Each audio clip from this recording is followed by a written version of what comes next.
all of a sudden a black pickup truck abruptly pulled up next to me.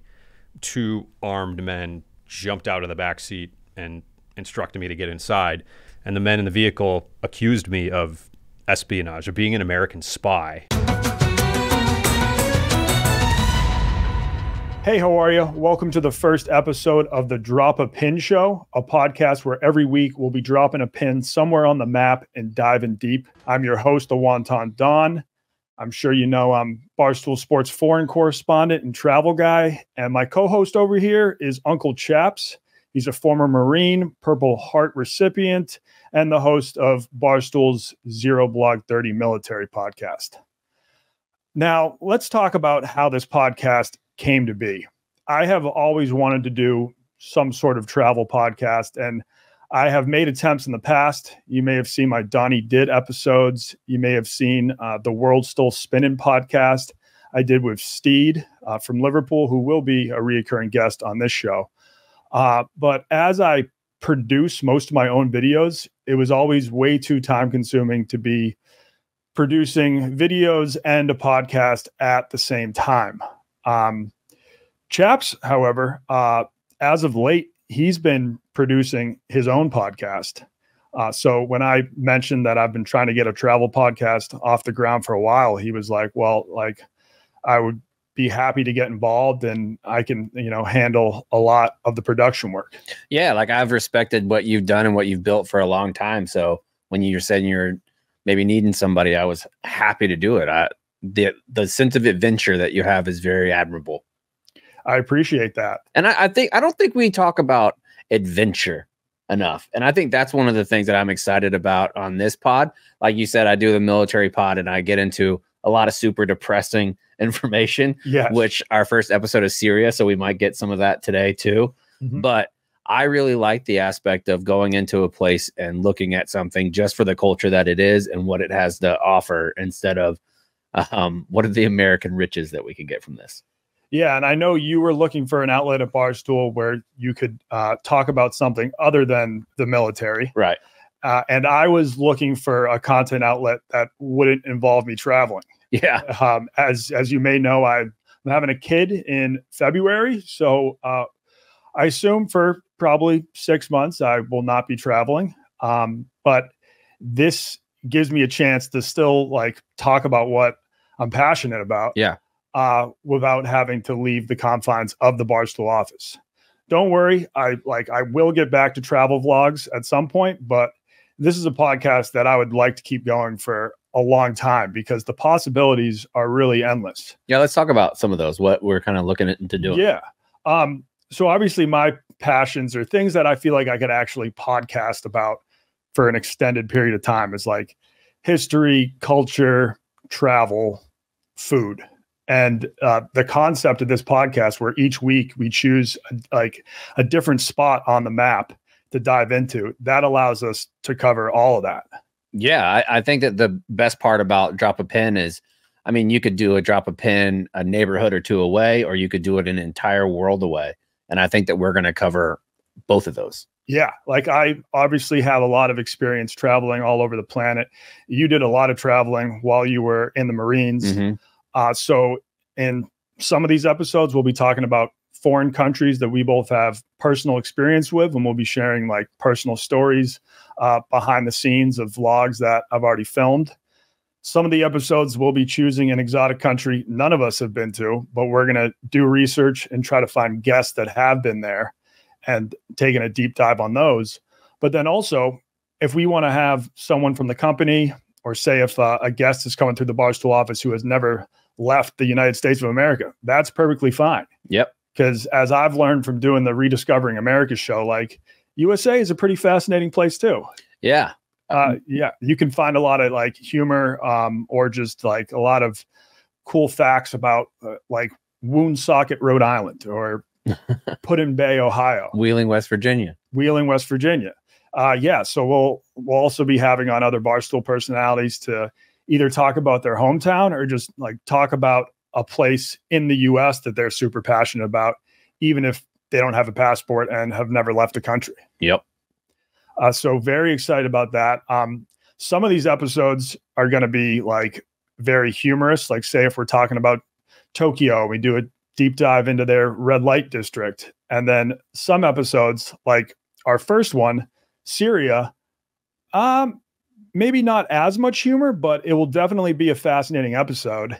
And I mean, the main reason we chose Syria as the first one is because we have quite a guest, Sam Goodwin, who, while on a mission to visit every country in the world, visited Syria and ended up in a Syrian prison. When you first told me about this guy and you said that he was in a Syrian prison, my skin kind of crawled a little bit, like knowing what that looks like there. Terrifying. And especially for somebody that's not like, it's one thing to go into a foreign country that's in conflict and knowing that you have like the full force of like the United States Marine Corps behind you. Totally different when you're by yourself. Like I can't imagine the fear that he felt. Yeah. And I mean, Syria is such a tumultuous country that like when I heard that he was like arrested in Syria, I was like, oh, well, thank God he wasn't captured by ISIS. Yeah. But still like being captured by the Syrian authorities is like, I don't say that's definitely not a positive. And like, apparently the Syrian authorities were threatening to hand him over to ISIS the entire time he was in captivity. So, I mean, any country would be scary to get imprisoned in any country. Other country would be scary because you don't know their judicial laws. You don't know about rights to habeas corpus. You don't know any of those things. Yeah. I guess China is maybe the only spot where I thought there was like a likely possibility that maybe at some point I would have to go to jail for a bit. And I do have some friends that did do like 2 weeks to a year in Chinese jail. So maybe we'll get one of them on in a future pod. Chinese tourism jail show. Let me just say this. Chinese prisons on the prison spectrum, maybe not as bad as a lot of countries, still horrible, not a place you want to be. But like, at least the stories I've heard, like these guys, they weren't getting like beat up, harassed, raped. It was just like excruciatingly boring. And they all had to share one toilet in the middle of a cell that they shared with maybe 10 people. That's not too bad. Yeah. Well, it's not too bad on the prison scale. It's still worse than normal life. It's not Norway though. Like, are they supposed to have some of the... No, Norway has like the greatest jail system. Like they will do, you can go like that. Do you remember that guy that wrote like the manifesto and he killed a bunch of people, the mass murderer? The largest mass murderer in Norwegian history. Yeah. So his type of jail is like an island, essentially, like where they're completely taken from the rest of civilization.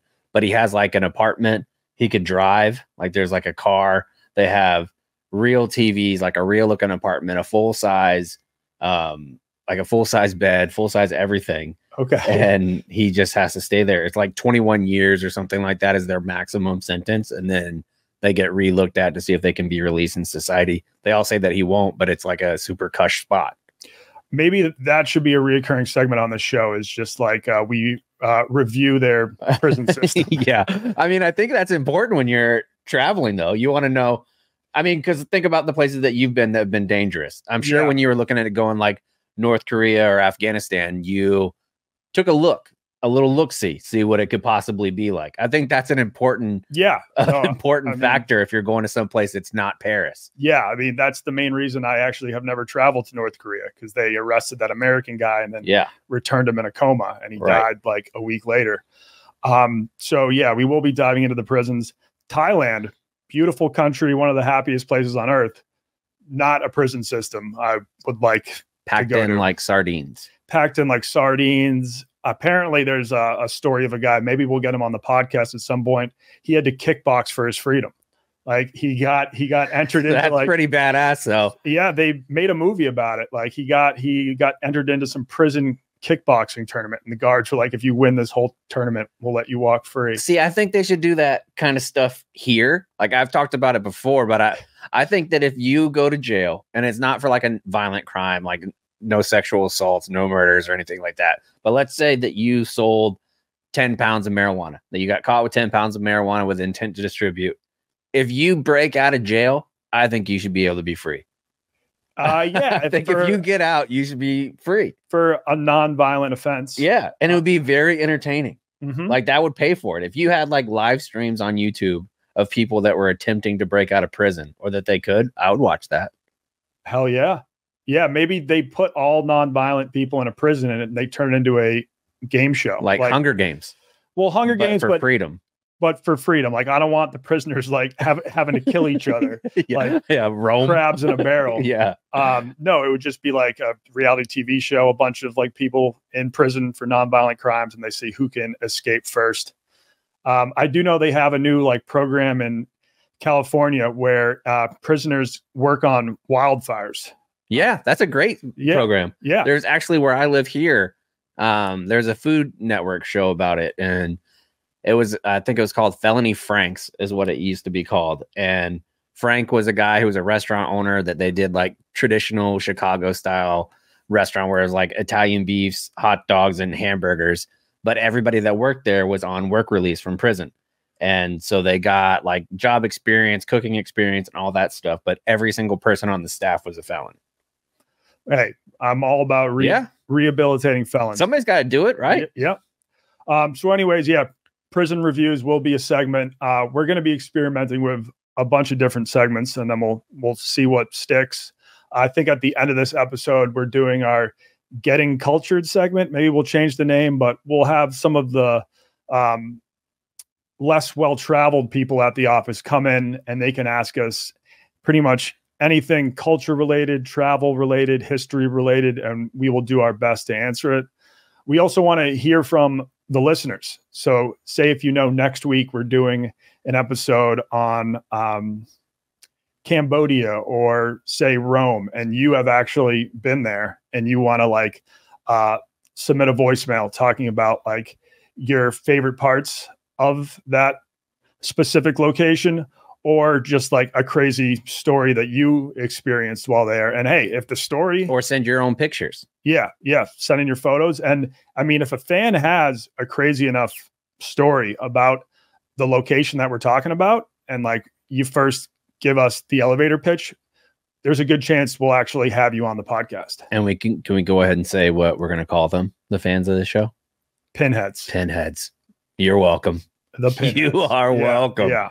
All right. So before we get into it with Sam, I wanted to ask you, because I know for myself, like looking at Syria, I've always looked at Syria, especially over the last decade, through the lens of the military and what's happening there militarily and who's involved, what sects are involved, what countries are involved, who's going to step in, who's not. I didn't really know a whole lot about the culture. So researching for this show has been fascinating. Did you have much of an understanding about what was happening in Syria or just any Syrian history? Well, obviously I've been hearing about the civil war in the news for the last 10 years plus.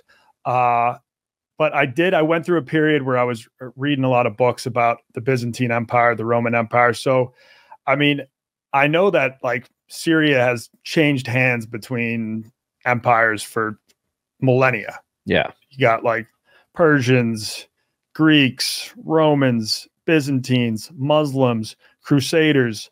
So I just know it's been a hot spot, and there actually are like incredible Roman ruins all throughout the country. So, I mean, I know it's historically rich, but I didn't know much beyond that.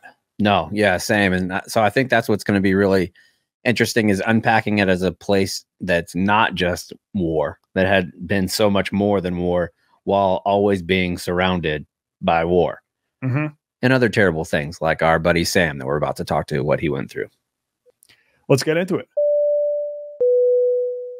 All right, we are here with Sam Goodwin, the author of Saving Sam.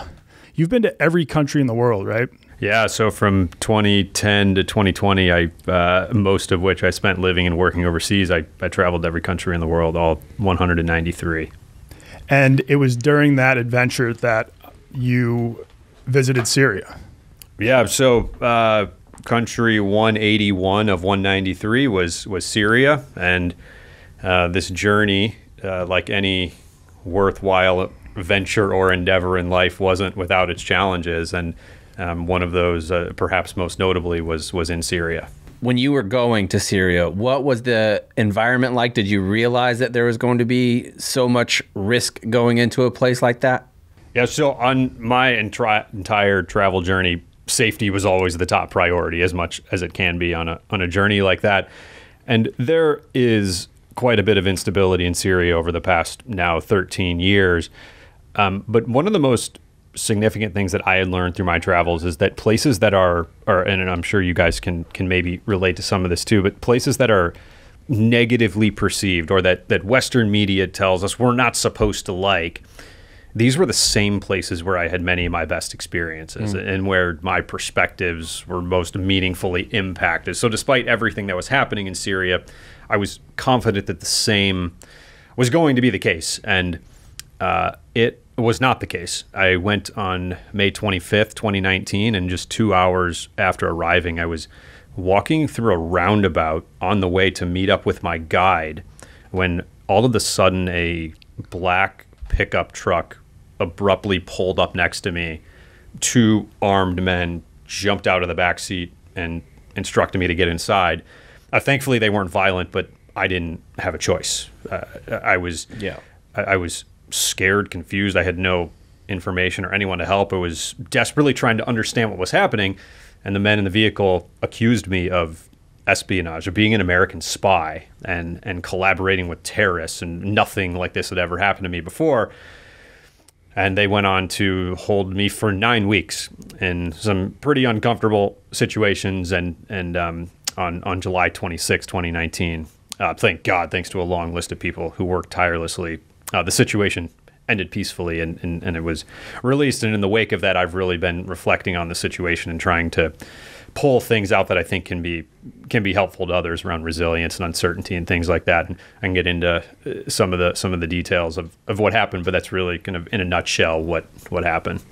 Yeah, I'd love to hear the details. Like, so I would imagine when something like that happens, your brain starts to just go absolutely haywire.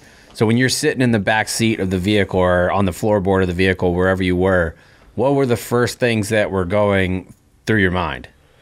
It was as if the floor of my life had been ripped out from underneath me instantaneously and dramatically. Nothing like this had ever happened to me before. I was stunned. I was in disbelief about what had happened in just a few short minutes. My life had spiraled out of control in the most terrifying of ways. Frankly, I felt exactly the way they wanted me to. Hopeless, utterly cut off from any control of my life.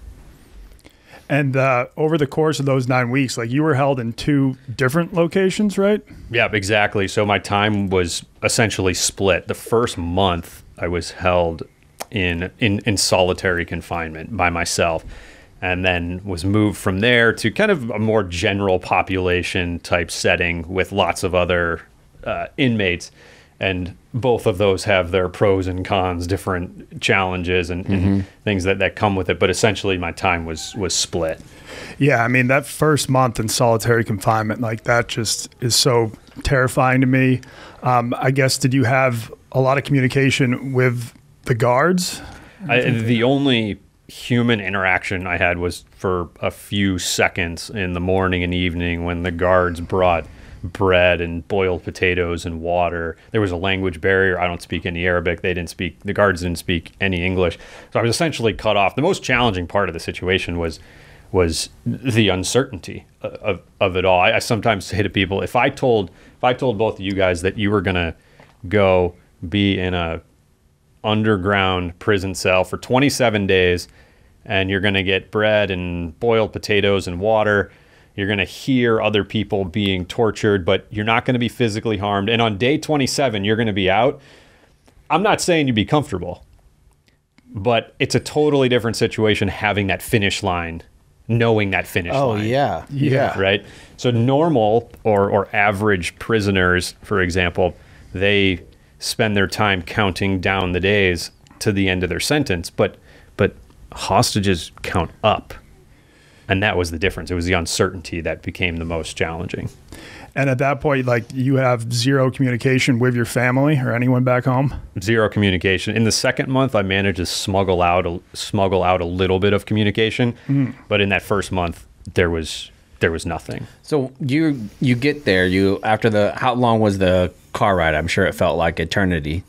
Yeah, the car ride was just a few minutes, but they took me from where I had been picked up at the roundabout, and we drove to an airport, and they threw me into the cargo hold of a plane and flew me from the northeast of the country into what I learned to be Damascus, the capital city, and that's where I was held. But I remember flying in the cargo hold of this plane, and sometimes I ask people, how often have you been flying on an airplane and not known where the plane is going?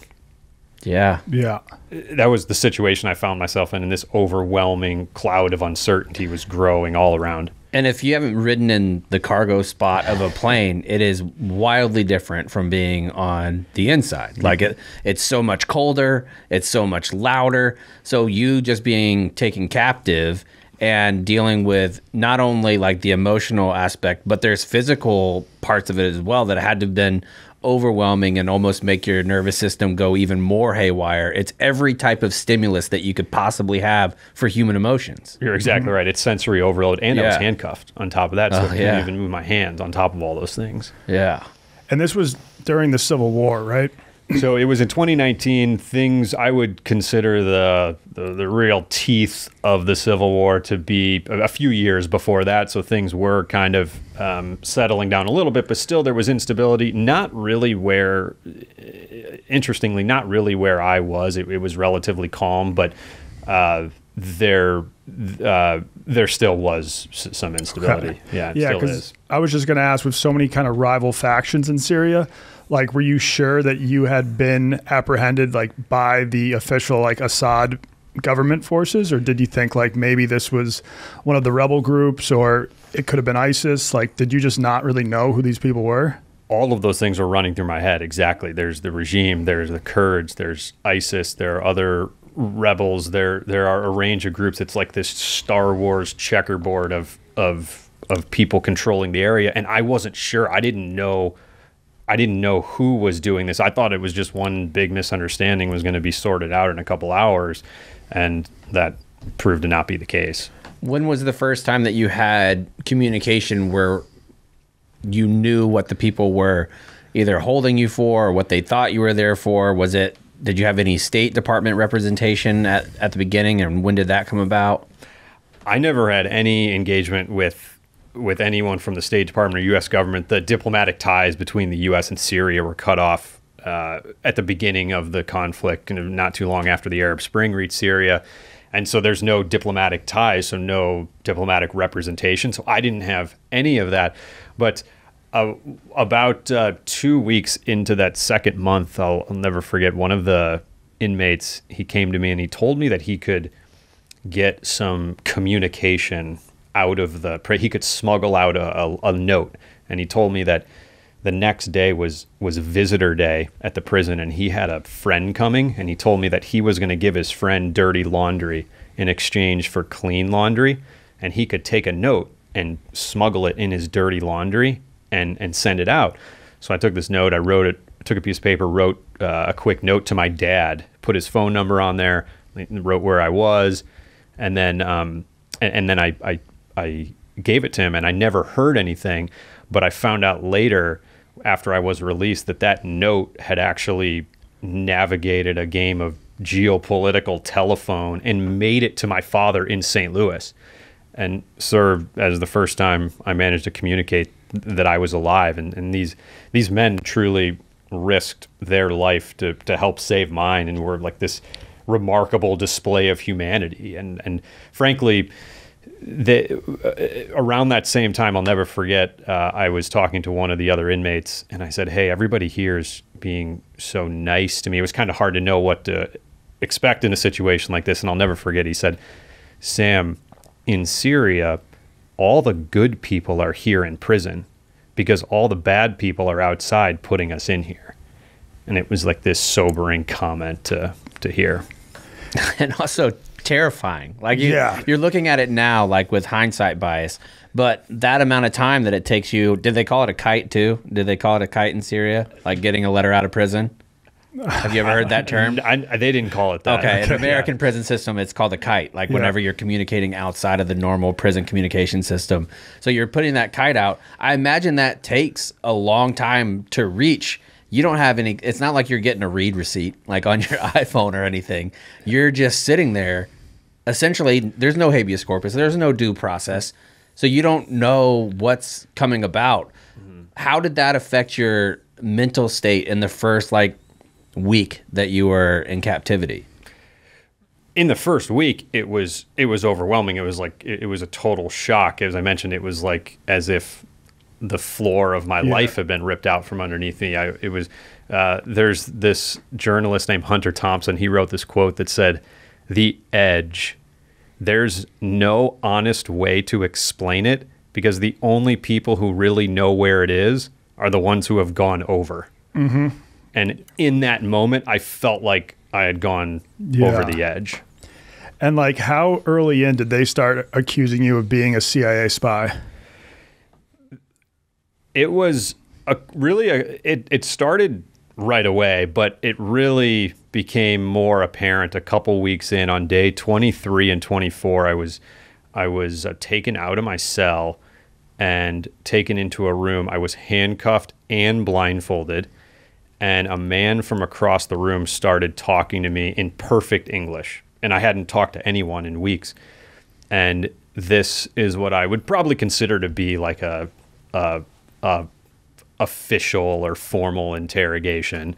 And he started asking me, started at the beginning of my life and asked me everything that I did all the way up to present day, where I went to school, where I worked, my hockey career, living overseas, my job, why I came to Syria. And I told him that I had come because I was traveling to every country, and he wasn't really very excited about believing that. And at one point, he around this same topic, I told him, like, look at my blog, like, truly, I was like, look at what I'm doing. And he said, "Sam, you're a liar." He said, "You better start telling the truth or I will do a 180 with your life. Do you want me to hand you over to ISIS? I'll do it right now." Yeah. And at that point, there were just so many horror stories about ISIS that had been in the news. Like, that had to be absolutely terrifying. I'd say that's the worst sentence someone could say to you when you're in a Syrian prison. And it was said to me while I was handcuffed and blindfolded. So I didn't know if there was a gun here. I didn't know anything. And I was just utterly terrified. Yeah.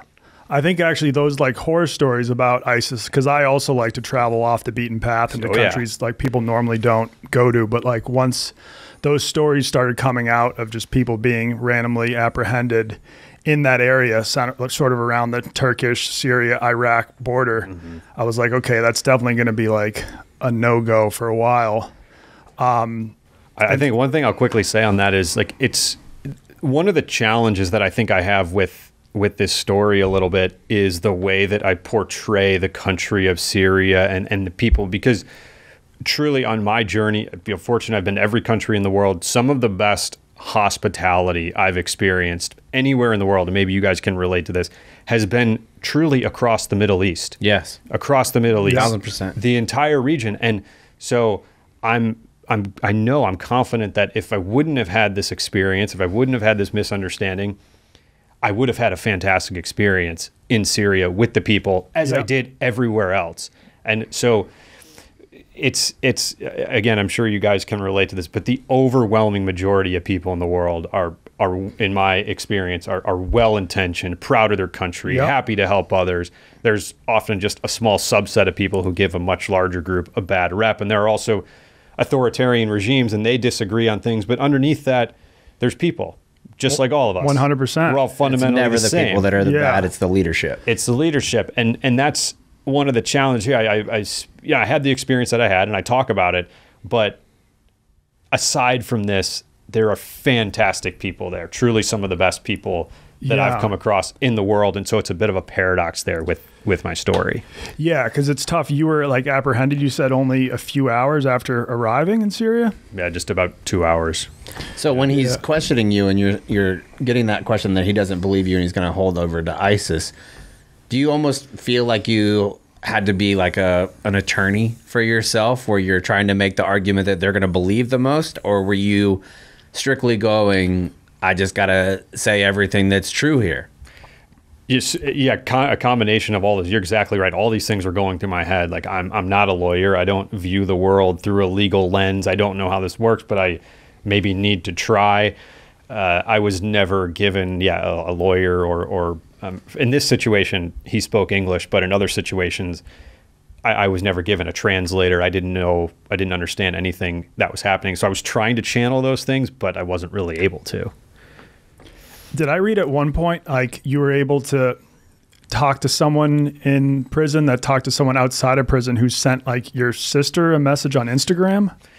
Yeah. So in addition to the letter, after that letter went out, I was trying some other paths too, because I didn't get the read receipt. Yeah. Back, right. Yeah. And one of the other inmates said that he could contact his sister, who could then send a message to someone online about what was happening. And so I gave him my sister's Instagram handle. It was the best thing I could come up with. I needed to remember it exactly. Yeah. Like how many Instagram handles do you know exactly? There aren't that many, right? Yeah. So I had my sister's that I knew and I gave it, and that communication actually worked. So in addition to the letter, they also helped with that. Mm-hmm. And my sister received communication from my inmate sister about where I was, and that helped my family kind of put some of these pieces together. Dude, can you imagine but then, getting that message? Yeah, but then I read that like your family obviously showed that to the State Department or like someone who was kind of trying to help them, and they were like, that could like very easily be a hoax. Like you don't know if that is real or not, right? Yep, that's what the FBI told my family. They said, be careful with your response. It could be a setup. It could be some kind of trap. It could be, exactly, some kind of hoax. So they had to be careful on how they responded. Your family would have known that you were traveling there, right? Like I would imagine that if you're going to Syria, you let them know, and they hadn't talked to you for a while, so they probably were starting to put two and two together. Yep, exactly. So the news of my disappearance was essentially learned through me going dark. I was always very good about keeping in touch, especially if I was in more of an unstable place, and I had communicated that I was going to be there for just a few days. And when that time passed and they weren't hearing from me, they began to worry, and that's kind of how it all started. Mm-hmm. And then it was actually your sister reaching out to one of your friends that eventually helped lead to your release, right? Yeah. So the story on that is my father works in civil engineering. My mother's a registered nurse turned educator. Both of them, they're smart people, but they're an average family from St. Louis. They had no idea what to do when their son went missing in the Middle East. But thankfully, they began to act, and they reached the FBI field office in St. Louis, which pretty quickly escalated to some of the highest levels of the U.S. government in Washington. But throughout my captivity, my family had kind of a roller coaster experience with the U.S. government. But early on, the government communicated two key things to my family. The first, they said, we strongly recommend that you keep this out of the news. Keep all of the communication very tight, because if Sam's captors, depending on who they are, which was still unknown at the time, feel that type of pressure, they might just kill him.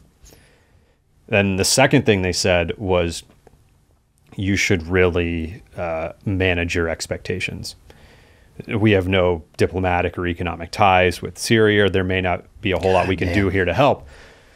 So getting to your point, about 3 weeks later, my younger sister, Stephanie, the same one who received the Instagram message, she became entirely overwhelmed with everything that was happening. And she decided that she needed to call someone and talk to them about this and just blow off some steam, which was against the recommendation of the U.S. government of keeping all of the communication very tight. So she decided that she was going to call her former college roommate who was coincidentally also named Stephanie. So there's this phone call between the Stephanies, and as the story goes, it's like, hey, how you doing? And my Steph says, well, actually things aren't very good. And she goes on to explain, my brother's been missing for weeks. Nobody's heard from him.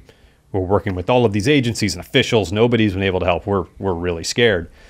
And roommate Steph is, of course, shocked to hear something like this. But, yeah.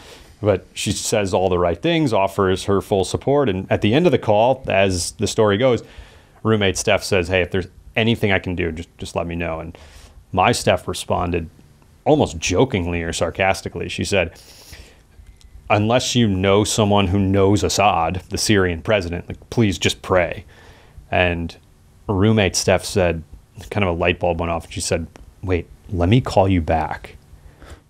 And it turns out that... What? That is crazy. Wait. No, I'm listening. I'm just saying that part's crazy itself.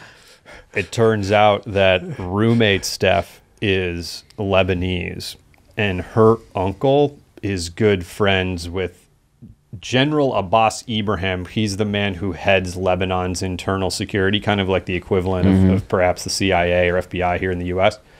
And he was able to go through kind of a secret back channel relationship with his counterparts in Damascus and mediate my release when so many others were struggling to do anything. I'm not a divine intervention guy at this point in my life, but that's about as close as it gets.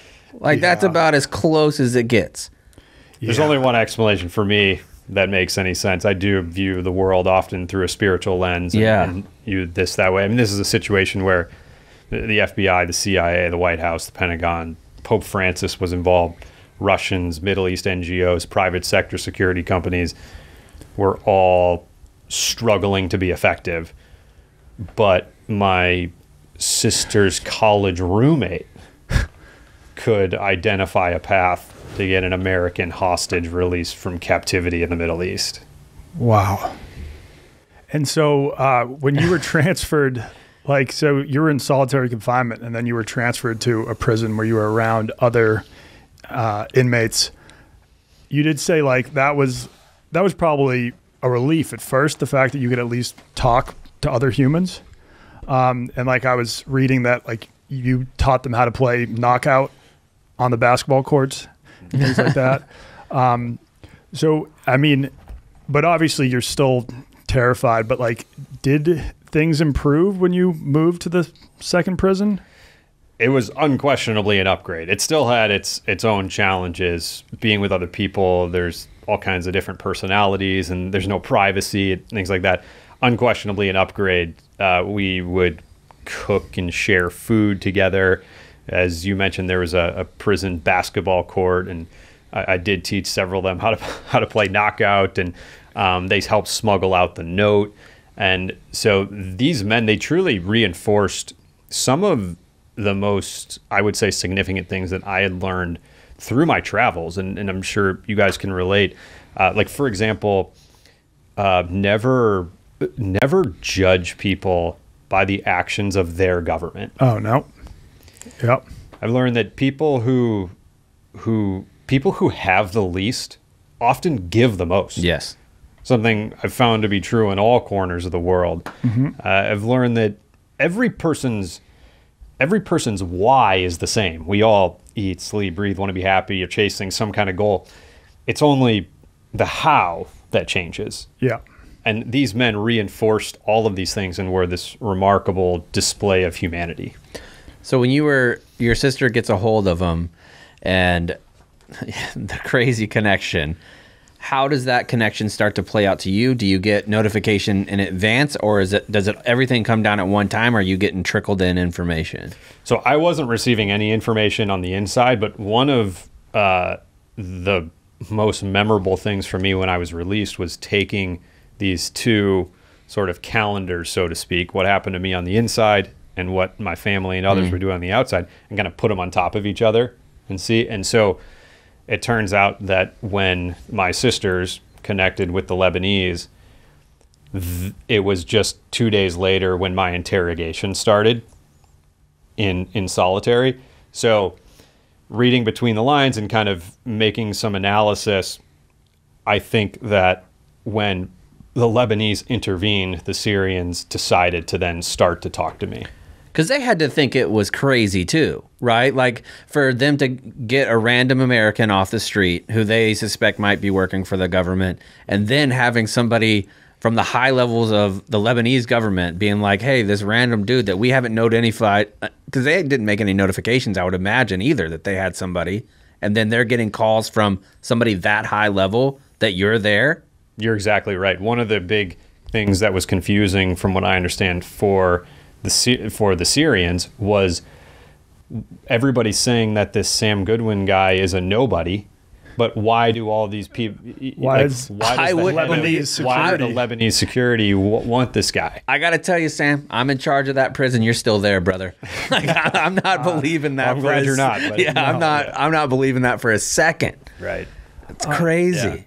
Yeah, I mean, in 2019, was USA still doing bombing missions in Syria, or had that stopped? There was a little bit. The most of the U.S.'s presence in Syria is in the northeast, supporting the Kurds in their fight against ISIS. So that's where a lot of the presence was. Yeah, because I was border stuff. Yep. Yeah, because there was always, I guess, the fear that they would use you as a bargaining chip or something like that, being like, we need U.S. to like move out, have zero involvement in Syria, or we have this American captive, we'll kill him or something. Yeah, there was certainly amongst the U.S. government concerns that the Syrians may try to do that, as we've seen other countries do with other Americans who they take. I mean, we've seen prisoner swaps recently with the Russians and with the Venezuelans and the Iranians. So there are lots of deals that happen, and so it could have played out in a range of ways. Yeah. Did you ever start to lose sight of, because 30 days or 27 days in solitary confinement, I mean, the human condition just like makes you believe that 27 days at that point feels like eternity, that you have been there. You probably start to lose hope in some ways of what's going on. Did you ever feel like a poker chip, essentially? Did you feel like, I'm a poker chip right now? This is what I'm here for? I did start to wonder if I was some kind of card or poker chip that was going to be played. I just had so little information that it was hard to know what was happening at all. Because there were times when on the flip side of being a poker chip, I thought that I had just been totally forgotten and it was nothing. So it was.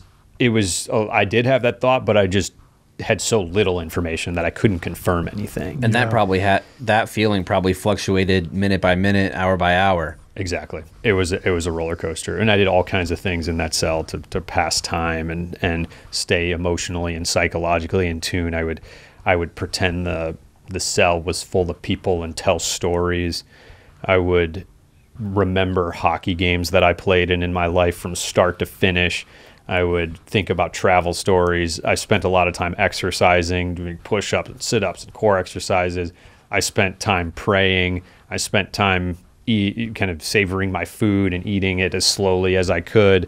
I slept as long as I could. So this routine became very important, as it is for all of us in our daily lives. There are quite a few overlaps there. The importance of a routine and that structure and allowing us to be productive, but that structure and routine became really important. Was there anyone else there that had the same kind of plight as you, that they didn't know why they were there? Just kind of been like, I know that obviously that they would grab random Syrians off the street and imprison them and like threaten their families as well. But did you have any of that type of experience? I was the only Westerner there, but the other Syrians were in similar situations. They had been detained for political reasons, or a lot of times they were even classified under terrorism. Yep. That was their crime. But all of their stories were very similar. They didn't do anything, or they just peacefully demonstrated. They were just speaking, and in a place like that, some just doing art. Right, yeah. Exactly. Yeah, their stories were very similar. Were you the best basketball player on the court there? my basketball skills aren't very good. If there would have been a hockey team, I would have liked my chances. But that'd probably be tough there. Yeah, in the Damascus summer. Yeah. Well, Kenya has a hockey team. True. Yeah, the Lions. Yeah. It's doable. Ice Lions. Yeah, the Ice Lions. Yeah, exactly. Yeah. Exactly. So when did you finally find out that it looked like you were going to be released? So even when it was happening, I still didn't know what was going on. So it was July 26th, 2019, and one of the prison officials came to the cell I was in, and he called my name, and he indicated that I was being moved. And as we were walking out to the front, he stopped and he said, "Sam, you're very lucky. President Assad has agreed to release you." And this sounds encouraging, but I had been lied to so many times in the past 2 months that I had essentially become immune to believing anything like this. And released to whom? Exactly. And outside, I stepped into this black SUV, which turned out to be part of a 5-vehicle convoy that raced out of Damascus at what seemed to be 100 miles an hour. And we didn't stop at traffic lights. We used the shoulder of the road to maneuver around traffic. We drove west towards the mountains, and nobody in the vehicle said a word. And the nice cars and the professional nature of the operation, kind of to your point, made me think that this all was either really good or really bad. I was about to experience one extreme of the captivity spectrum here, but I didn't know which one it was. They could be driving out into the middle of the desert to hand you over to ISIS. Exactly. Yeah. Or just shoot me. Or yeah, we came up to this checkpoint. Because that's how agreements are done. Like if you know anything, like the Bo Bergdahl, whenever they transferred Bo Bergdahl for, I think it was 13 or 14 high-level ISIS fighters or Taliban officials, they bring them to the middle of the desert, the middle of nowhere. Those cars pull up together. You get out, run to one side, run to the other side. Mm-hmm. That's how with the goes down. choppers. Yeah, exactly. So we came up to this checkpoint. It seemed to be some kind of border. And as we passed through, the officer in the vehicle sitting next to me, he tapped me on the leg and he said, "Sam, you're in Lebanon. You're safe now." And I was still putting all of the pieces together. I wasn't quite sure what was going on, but we drove from there for about another hour into Beirut, and I was taken to the office of Lebanese General Security. And when I walked into the office, in addition to government officials and journalists, my parents were there. Oh, wow. Wow. Culminating this moment that was just indescribably emotional. You must have had the big time weepies in a big way. Sometimes when I'm asked to describe it, I say that if this story were to ever be adapted for something on screen, which actually there has been a little bit of interest maybe, but what happened in that office in that moment would not need to be dramatized at all. You can literally play the CCTV footage from the office and just put it on screen. It was as dramatic as anything that I had ever experienced. I bet. So. Wow. And then from Lebanon, did you fly back to the U.S. or?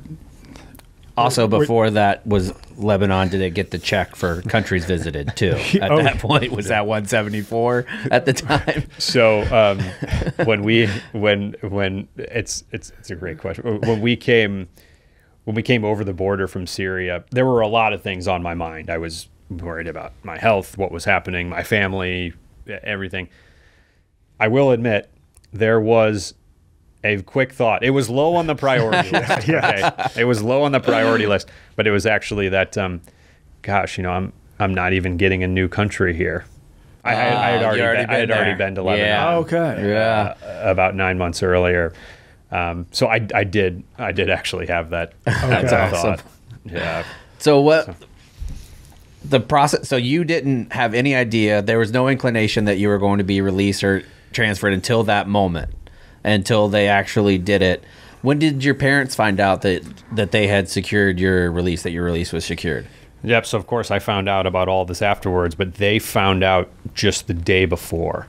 Oh wow! And they got a message that said Sam's release has been granted. Get to Beirut. So they got to Beirut as fast as they could, and they arrived. We arrived basically at the same time. Okay. And they came from St. Louis. So I know now if someone from the U.S. wanted to fly to Syria, there are no really commercial airlines that they could take, but you can fly to Beirut as an American, right? Yep, exactly. A lot of people who travel there now go to Beirut and then take a car or a cab from there into Damascus or other parts of Syria. So did your parents just like book the next flight to Beirut, or did the government come in and be like, don't worry, we'll handle your travel to Beirut? So they booked a commercial flight and flew commercial. And one of the challenges here, and this is in the book, and I think one of the more interesting stories is that my family just had this kind of roller coaster experience with the U.S. government. And it wasn't that they were bad people or ill-intentioned at all. It was just because of the diplomatic situation and the lack of ties, they just weren't always able to be super effective. So actually, my family booked these flights as a result of their own kind of personal communication with the Lebanese through my sister's college roommate's uncle. And the U.S. government just kind of followed, just kind of tracked them as they went, but it was kind of facilitated separately. Okay. And then from Lebanon, did you go to Israel and then fly to the U.S. from Israel? We flew from Beirut back to the U.S. Oh, okay. Yeah. All right. Yeah. Wow. So you're back, like after arriving back in the U.S., I'm sure it took a while for you to kind of like fully adapt and like be like, wow, this is actually over. Like, how long did it take you to transition back to somewhat of a normal life? Yeah, that reintegration process takes time, and it looks different for different people, especially those who are maybe held longer or in different situations, and so it looks different for others. I've been really fortunate to be surrounded by just an incredible support system of family and friends. One thing that did happen, though, I ended up about 3 days after I came home, I ended up in the emergency room because when I came home, I kind of went a little crazy with the food. I was like, it was like double cheeseburgers and Chipotle and all these things that I hadn't had. And actually what I learned was that my stomach had adapted to a very simple, basic, low calorie diet and was basically shocked when it was fed Western food. So I had to go to the hospital and get it. And thankfully it wasn't, it was all fine, but it does make me think about others who are held much longer and what their process will look like. That was one of the biggest struggles that John McCain had when he got out after 6.5 years. Like they basically had to put him on like chicken and broth like type of diet to get his calories going, because if you jump back in full frontal, like it's a terrible thing. And I know from being like a military guy, you go into a stressful situation and you come out, yours is obviously that way. Did you struggle with PTSD, or was there apprehension like going forward? Because that was 170 and you've said that you have 193 now. What was that process like getting your mentals correct to go back and travel again to possibly another dangerous locale?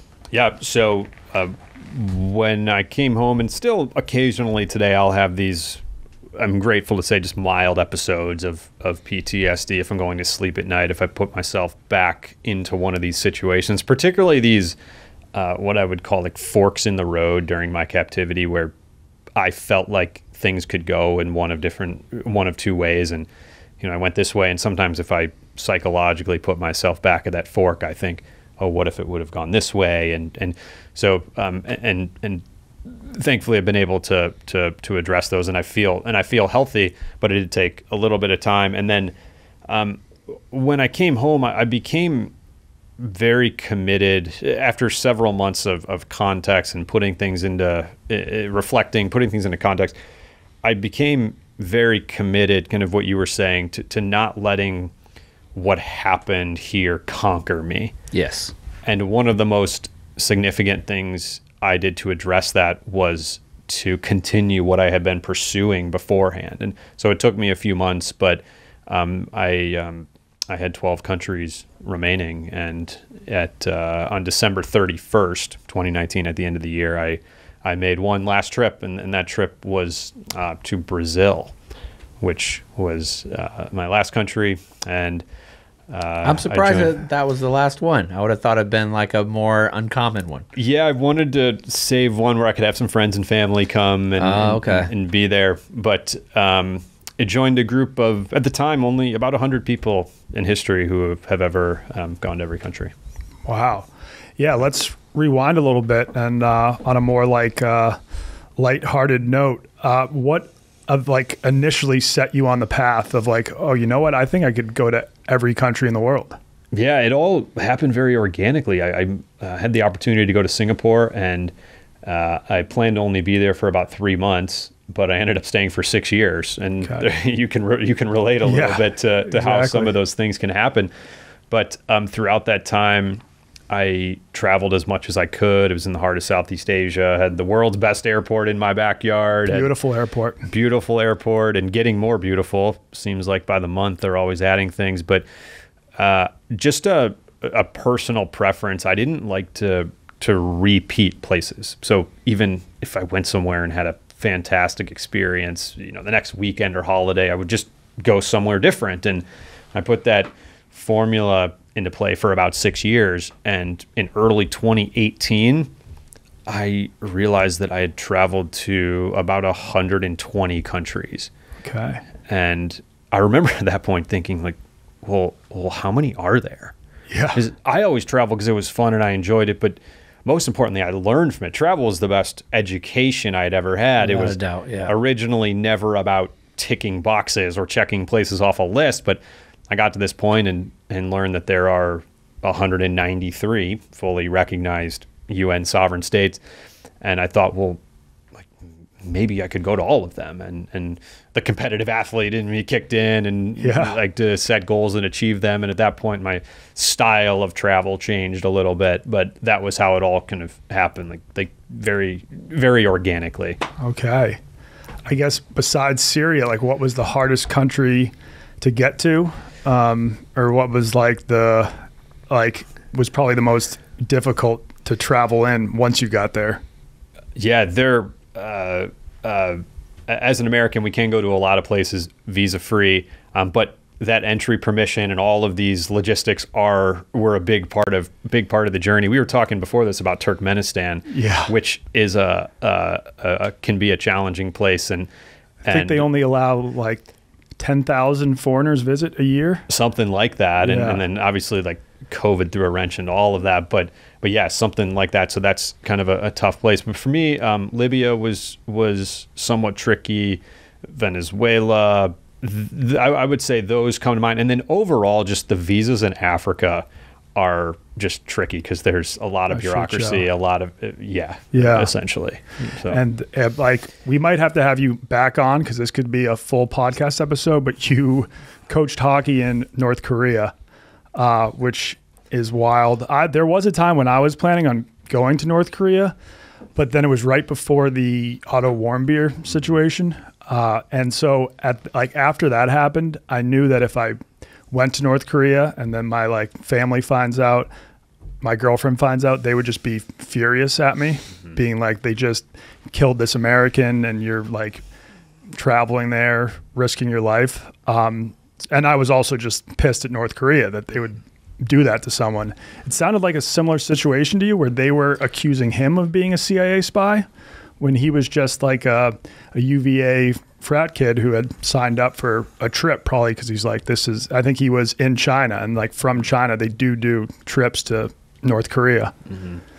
Yeah. So, exactly. So I went in March of 2016 and, was invited there to help coach their national hockey team and had a really fantastic experience. And I'm not oblivious to the fact that like I saw what they wanted me to see. Yep. And getting off that tourist track, things can look very different. Right. But we were treated incredibly well. The food's delicious. I'm sure you've had Korean food. Yep. The people that we met were, again, just like us, normal people, all fundamentally the same.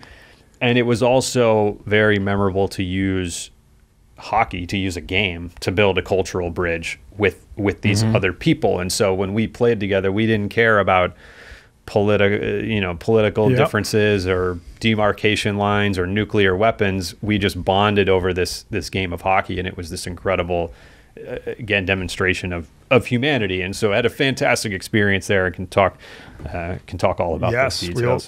We'll have to have you back on. Seeing as this episode is focused on Syria, you were only there for 2 hours before they locked you up. What were your plans? Like, say if you hadn't had been arrested, how long were you planning on staying? What were some things you wanted to do while there? Yeah, I was planning to stay for about 3 days. I was going to meet up with my guide. I was going to go to, I'm Catholic, I was going to go to Mass on Sunday and see some of the historical sites around that city, and wasn't able to do any of those things. But those were my main plans. Yeah, because I know plans on going back. I have kind of a complicated relationship with Syria. Yeah, I would say I was shocked that the answer wasn't a firm no. I think the reason that it wasn't a firm no is because this kind of what I was saying a little bit earlier about having this kind of one of the potential challenges I have with my story is how I portray the country, because this is one of the most culturally, religiously, historically significant places in the world. It's the cradle of civilization. Mm-hmm. It's heartbreaking what's happened over the past 13 years, but truly there's so much. Damascus is, I believe, the oldest continuously inhabited capital city in the whole world. Yeah, over 4,000 years. Right. So why, as a traveler, someone who wanted to learn through travel, why wouldn't I want to go there? So I would actually love that opportunity. I don't have any plans to go right now, but sometime in my life, if it made sense, I would absolutely love to do that. And, I think that's part of therapy as well. Like, I've been offered a few times to go back to the spot where I was shot and like go back to Fallujah and go there. We should be interviewing you on this podcast. Well, one of my buddies, he jumped on a grenade in Afghanistan and he was awarded the Medal of Honor for it. And he ended up going back to the same exact house and took a picture in the house. And that was helpful to him. And he said, he was like, I was so scared going the whole way.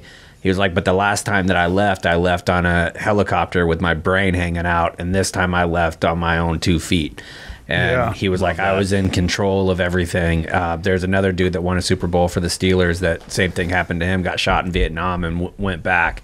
So I think there is something for the mental health aspect to be like, this was out of my control. Now I'm back in control and I'm going to do things under my control and leave how I wanted to. Mm-hmm. Like, there is something to be said for that. Yeah. Like, great so point. I traveled to Iraq as a tourist. He traveled there as a Marine. And I think like the first time you heard that I was traveling to Iraq, you were like, I was worried for him. Yeah. He was like worried. He was kind of like, why? And I went there, I was there for maybe 4 or 5 days.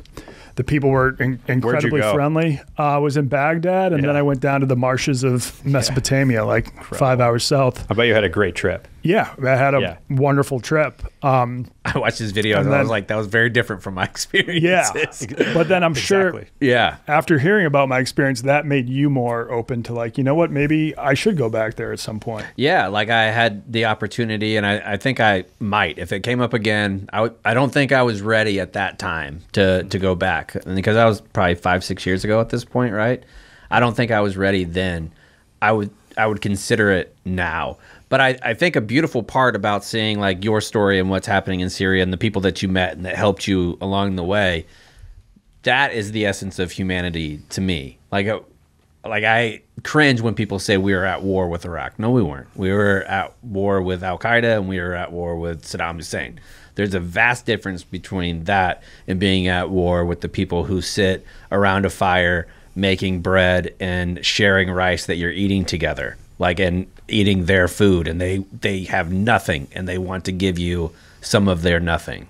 100%. And I think your point about doing things on your own terms, I think is really powerful and resonates quite a bit with me and with others too, I'm sure. And then, yes, totally agree. The governments may disagree, but the people don't. If we went to anywhere in the world, they would welcome us into their house, make us food, as we've seen in China, in Iraq, in all these places. They're normal, fundamentally happy people, and it's important that we go and understand those people and feel fortunate to have had those opportunities. Mm-hmm. How did your family feel when you told them that you weren't done with your list? I imagine your mom wasn't thrilled. Yeah, I had some conversations with my mom. Took a little bit of convincing. I actually told her that I wouldn't go anywhere again if she wasn't okay with it. But she also knew, my parents knew, my family knew that this journey had been important to me, and I'd put lots of time and money and resources into it, and I wanted to, I wanted to complete it. So they knew that I was invested and was committed, but at the same time, they had been through a very tough time as I had through all this. So it was a bit of a balance there, and had to sort that out. Yeah. Yeah. Yeah, and I know you're a religious Christian. It seems like Syria was kind of like where the religion really picked up steam. Like that's like the first place where they used the term Christian was in Syria. Yeah, it's mentioned more than 300 times in the Bible. Mary Magdalene was of Syrian descent. King David conquered northern Syria. Paul the Apostle's conversion took place on the road to Damascus. The only people today in the world, I believe, who still speak Aramaic, the language that Jesus spoke, are in Syria. I mean, John the Baptist's tomb is in Syria. The list goes on. So you're absolutely right. And that sect in Syria is so small that it's not even considered like part of the language. So Aramaic is considered a dead language. Like Greek Aramaic is considered dead, even though there's that small subsect of people that still speak it. I find that part fascinating as well. Right. Yeah. And that's why I want to go back. Yes.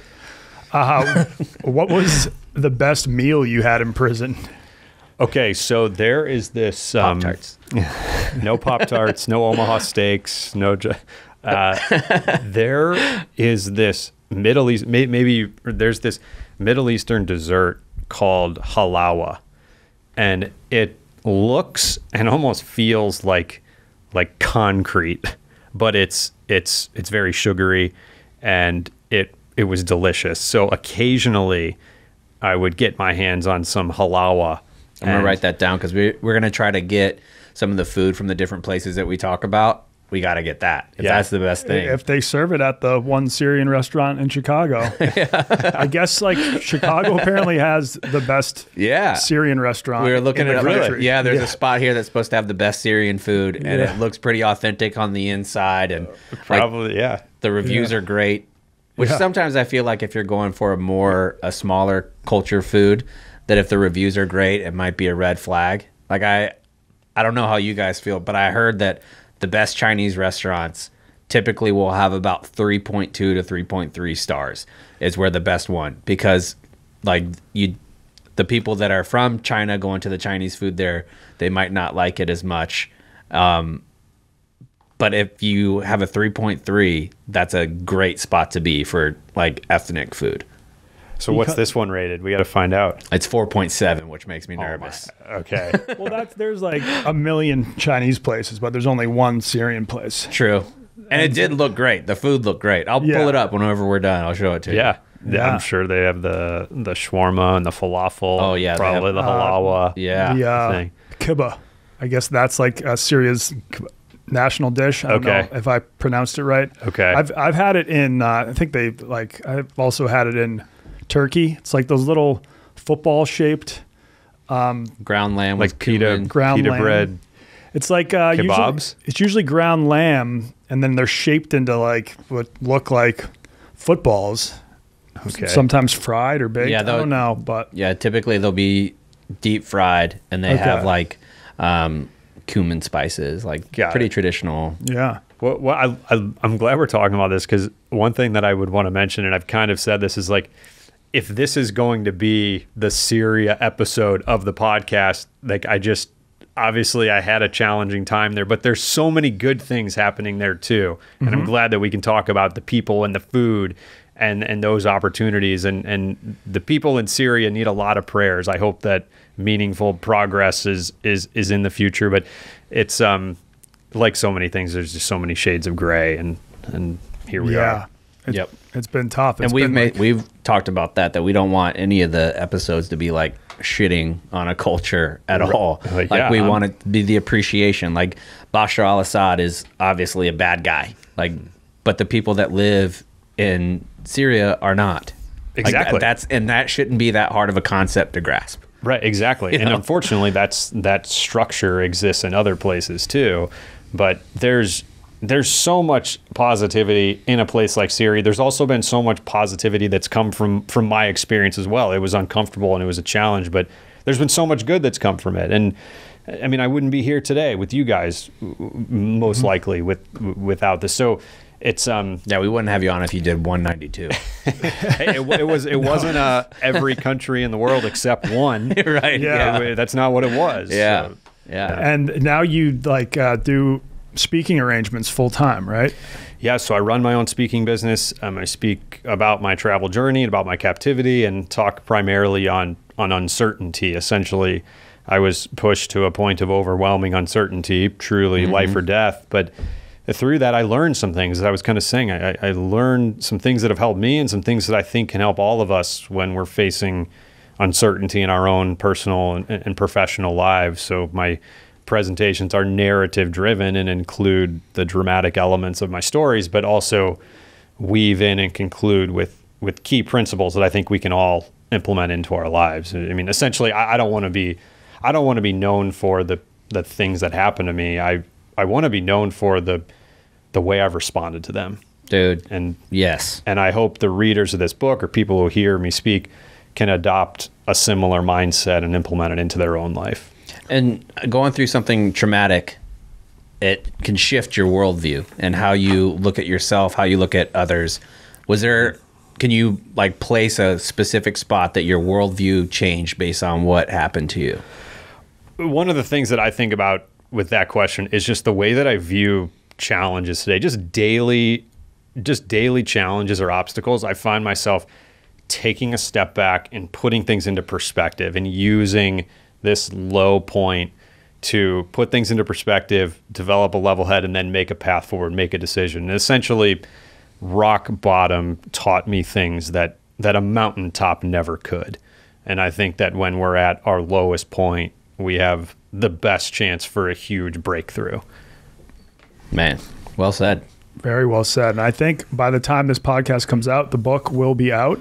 It's called Saving Sam. I'm sure people can grab it on Amazon, or just I'm sure. Are you going to be in a lot of bookstores as well? Or Yep, that's the plan. I think we'll definitely be seeing you on this podcast again in the future. Anytime, guys.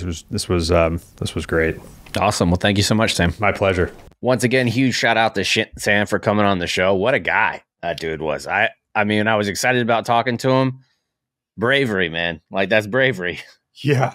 I mean, I've never been in a situation like that. People always ask me, like, what's the scariest situation you've been in abroad? And I've gotten pretty lucky. Even when I lived in Japan for 4.5 years, 4 years, there was times where you knew which cops that you weren't going to do anything around. Like, the Japanese cops weren't there to mess around with you. Like, really? Okay. No, like, they didn't have guns. They didn't do any of that stuff, but they all had taken judo from the time that they were little. So we would, like, the cops there, I remember doing a little bit of training, and we would go out in town and do like joint training sessions with the Japanese police. And they would take Marines like me that were bigger guys. I was a bigger guy at the time, and throw you around the room like a rag doll. They were so good at it that you had nothing. Jeez. There's nothing you could do. I was never too afraid of Chinese police, because my first run-in with them was a complete joke. I got in trouble for dancing on the court at a Shanghai Sharks game. Yeah. And they like handed me over to the cops, and I was brought to the police department. I was a little worried, but then they were just like, no one could speak English. So they found a cop that could speak English. And he was like, in China, we have a rule that you can't dance on the court. And I was like, oh, I'm so sorry. I had no idea. And then they were like, okay, you can go now. Well, that's nice. Yeah, no, it was. So then, like, from that point on, I wasn't too worried about the Chinese police, but Syrian police would terrify me. Yes, very much so. So before we talked to Sam, we didn't really get into any history, because when he got to Syria, he only got to experience the sights and sounds for like 2 hours. So we didn't really get into his personal experiences. But when we were doing a lot of research, you came up with a couple facts and history spots that you wanted to talk about. What do you want to start with? Yeah, I guess we'll start from when the Muslim empire kind of took it over from the Byzantines. Okay. And then it was in Muslim hands from that point, which was like 800 AD till now. The only break in that was the Crusades. I think only the first Crusade was successful, but it was like insanely successful. Like no one expected it to work. Yeah. It was just like a bunch of like French knights and kings and German knights and kings and some Italian, Roman, Norman knights and kings all were like, you know what, fuck it. We're going to march to the Middle East and try to take back the Holy Land. And I think they was just right time, right place. It actually worked at first. They like won a lot of those first battles, and they established like the Kingdom of Jerusalem, the County of Edessa, the County of Tripoli, and the Principality of Antioch. And 3 of those like covered land that is now modern day Syria. And they existed from 1098 to 1291. Pretty much every other crusade was like a massive failure. I'm sure we'll be talking about some of the other ones on future episodes. During this time, there was an order, like a secret order sect of Islam called the Hashishans. And they lived in these mountain castles in the area. I think they started in Iran, but then they expanded to Syria. That's where the term assassin comes from. But they were called the Hashishans at the time because they were known to like smoke a lot of hashish. Yep. They would pretty much have these rituals where they would get like young boys really high, and they would have all these whores, I guess. They would just be, they would throw them a wild party. Yeah. Just like with whores. A bunch of hoes. Yeah. A bunch of weed. It up. Yeah. A bunch of great food in like a lush garden, to the point where these guys are like, holy shit, like I am in heaven. This is heaven on earth. And then they would be like, if you kill people for us, then like this can be yours for eternity. You know what that sounds like to me? The Manson family. Is that what he used to do? Yeah, like he used to get everybody, but not on hashish. He would get them on LSD. LSD, yeah. That's a great like mind control drug. Yeah, the FBI and somebody did these studies afterwards that followed these groups of rats, and they gave the rats LSD. And you give one rat LSD if it's by themselves, they don't really do anything. Like they just kind of hang out. You get 2 of them, they kind of get amped up and fight each other. You put like 5 of them in there, they find a common enemy, and they will all go attack that enemy. Shit. Have you ever tried acid? No. We'll have to do it on the pod. It's all right. So they would just like train these boys from a young age while pumping them full of hashish. Marco Polo, I think, was the first one to report on them.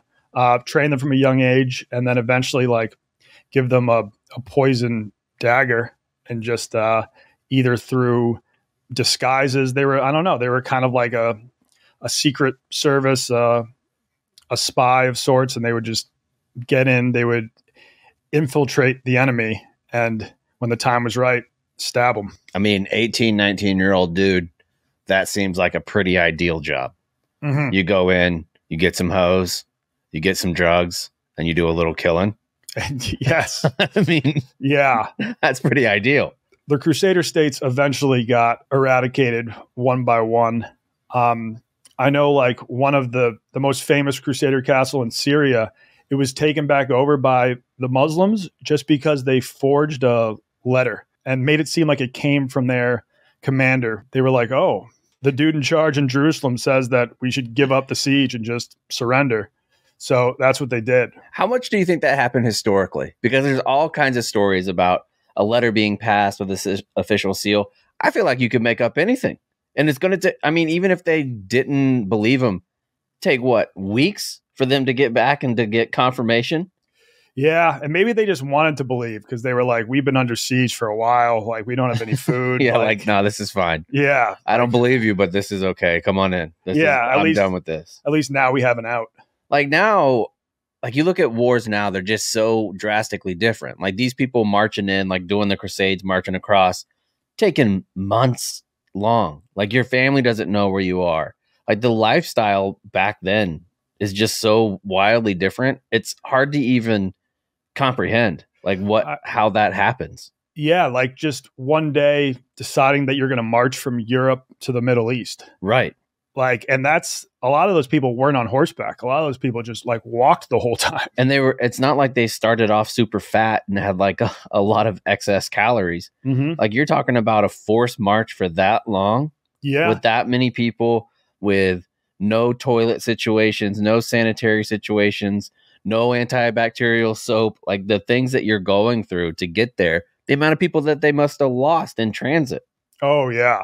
There was actually something called the Children's Crusade where this guy recruited a bunch of children to march to the Holy Land. Yeah. And like probably started with 5,000 kids and maybe like 10 actually made it because they all just died on the hike. Right. And I mean, it's not even just there. Like I just finished a book called River of Doubt about Teddy Roosevelt. Even after he was president for 8 years, he went down to the Amazon, was gone for like 7 months. And he almost died. Yeah. Yeah. That like Teddy Roosevelt, I think he was an adrenaline junkie of sorts. Yeah.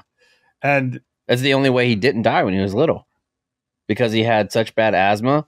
Like that, there was a time where his parents thought he was going to, they were like, there's no medicine for you. You're going to have to work through this. And that's the reason why he picked up boxing and picked up like weightlifting and all kinds of stuff so he could work his way through childhood asthma. Yeah, he was a big boxer. He would like, people would visit him at the White House and he'd be like, by the way, do you guys want to box? Yeah, because he was fucking people up in college. Mm-hmm. Yep. And he wasn't like a huge guy. But anyways, like I digress. But like you have these forced marches that go forever. And I think we look at it now and you're like, oh, that's just normal. You imagine going through that? No. I mean, I can't. You have like, no communication. Also, just when you get sick, you're fucked. Like dysentery, you're just drinking whatever water you can find. If that water's infected at all. Because you don't even know about bacteria. Yeah, you're just going to be pooping your brains out until you die. Right. And the only food you get on those hikes, they would usually just have to like steal from the peasants of like whatever land they were passing through. And that's a lot of people to feed off of peasant food. And then those peasants are fucked. Like imagine you've just been farming all year and then an army marches through and they're like, oh, by the way, we're going to take all this food. And then you're shit out of luck. Yep. I'm going to starve. Well, after the Crusader states got eliminated, it was back in Muslim control. And eventually the Ottomans took over that whole part of the world. And they were in power for a long ass time. They were in power all the way up until World War I. Yeah, when reading about it, that blew my mind. Because that seems like something so ancient. And that's only 110, 115 years ago.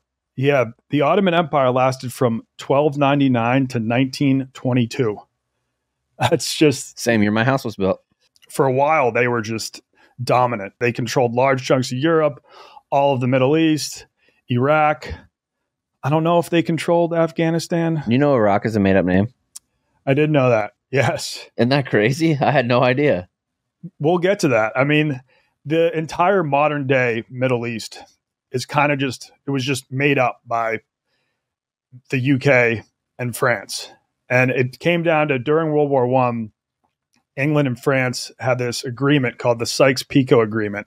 They made this agreement and they're like, after we beat the Ottoman Empire, this is how we're going to divide up the Middle East. And they kind of just made these arbitrary lines, not based on the actual people living there or the tribes and stuff.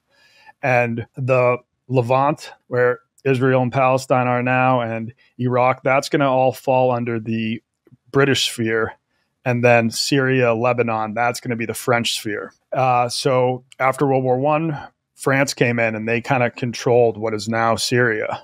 And the locals weren't too happy about it. Like there were a bunch of rebellions, but they always got suppressed. And it wasn't until after World War II that, because like France, they surrendered in World War II. But then after the war, they were like, okay, well, now can we have all of our overseas colonies back?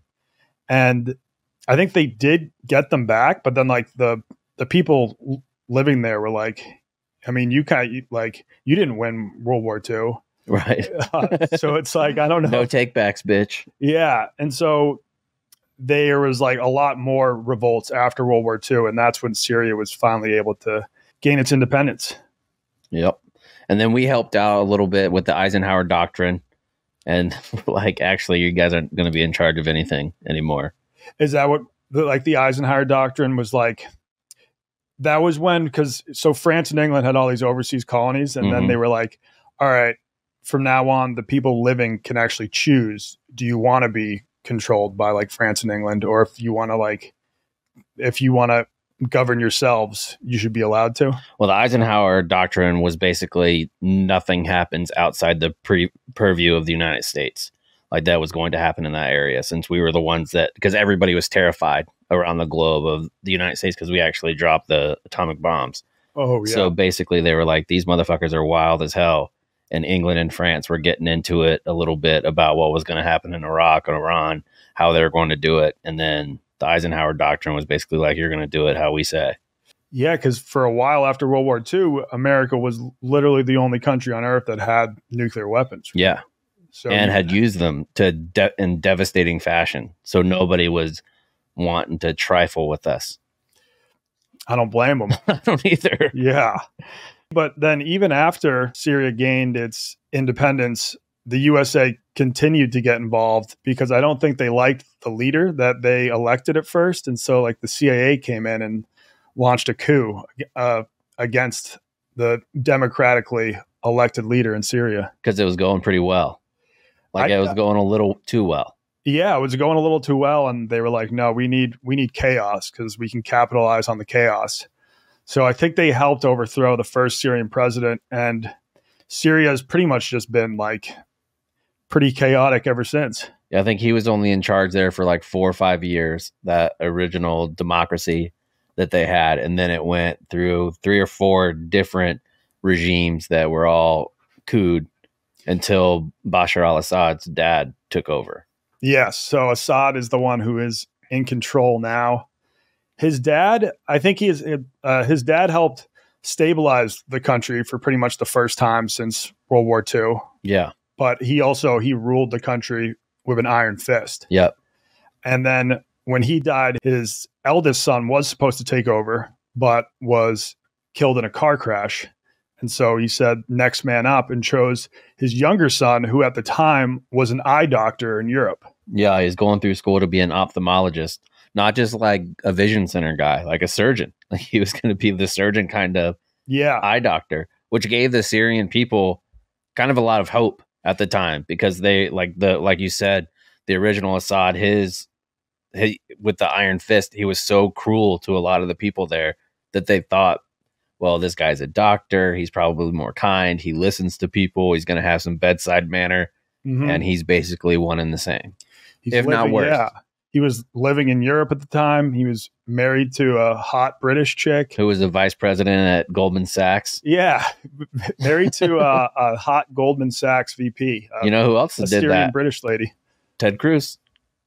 Ted Cruz was well, not hot, but his wife's the Goldman Sachs exec. Okay. You know, I think the person who popularized magic mushrooms in the U.S. was also a Goldman Sachs VP. Yeah. Yeah. They have so many VPs.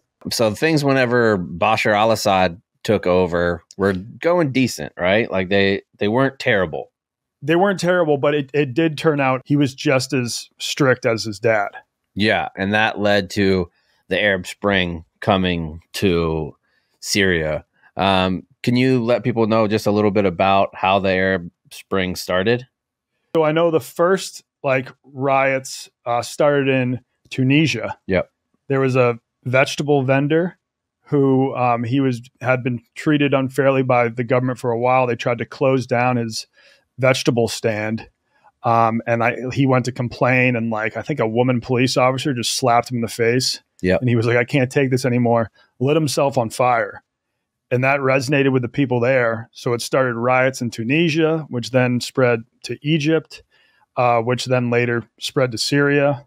And I think Yemen. Yeah, Yemen, Libya as well. Was Libya. That? Okay, yeah. Kind of spread throughout the Middle East. And I think that was when Bashar al-Assad had been running the country with an iron fist for so long that at first they were just nonviolent protests. And then I think the moment that Assad's forces fired on the protesters, that kind of kick-started the civil war that is still going on today. Yeah, that was a pretty volatile situation for sure there. And even though he did rule with an iron fist, it wasn't complete lockdown with only his religious sect being the ones that were able to do everything. There was a little bit of dichotomy. There was essentially 3 different big groups that were there, and like the Christians that were there were able to practice their faith. And then when the Arab Spring started to roll around, all of that came to an end too. Okay, because then he got so freaked out by the protest that he was like, I really need to crack down. Yeah, well, he saw like what was happening, because there was like government officials that were replaced like around the world, like in Egypt. Like people were taken out of power, and like some of it worked. Well, and also in Libya, Gaddafi was killed by the people, right? Yes. There's like a video of him getting dragged? Like that's kind of what happened to Mussolini too, right? Mm-hmm. So yeah, he probably saw that and was like, that's not going to happen to me. I'm going to maintain control by any means necessary. And I remember, I think when we were hearing about the Syrian civil war the most in the news was when there were rumors that he had used biological weapons or chemical weapons on his own people. Holy shit. I just read what happened. So the NTC initially claimed that Gaddafi succumbed to injuries sustained in a firefight when loyalist forces attempted to free him, although a video of his last moments showed rebel fighters beating him and one of them sodomizing him with a bayonet before he was shot several times. Oh my God. Didn't know that. Yeah. So deep dive on Libya. Yeah. So drop a pin in it. Word of Libya. Gaddafi getting bummed by a bayonet, got back to a bayonet, Assad, and he was like, no, that's not going to happen to me. Even if me too, bro. Yeah. Yes. Me too. So yeah, that got back to him, and he was like, that's not going to happen to me, even if I have to use chemical weapons on my own people. The U.S. got involved in that civil war for a bit, but they were mainly, so the Syrian civil war, I think Sam talked about this a bit, but it was between the Assad government, between a couple rebel forces, like one was like the Syrian Free Army or something like that, and then ISIS. And obviously the USA is not a fan of Assad at all, but they were probably like, ISIS here is the biggest threat. Yeah. Because at that point they were expanding into Iraq and Syria, and they had kind of like cells all over the Middle East. So when we started doing airstrikes in Syria, were those mainly targeted at ISIS or Assad's forces? I would say ISIS. Okay.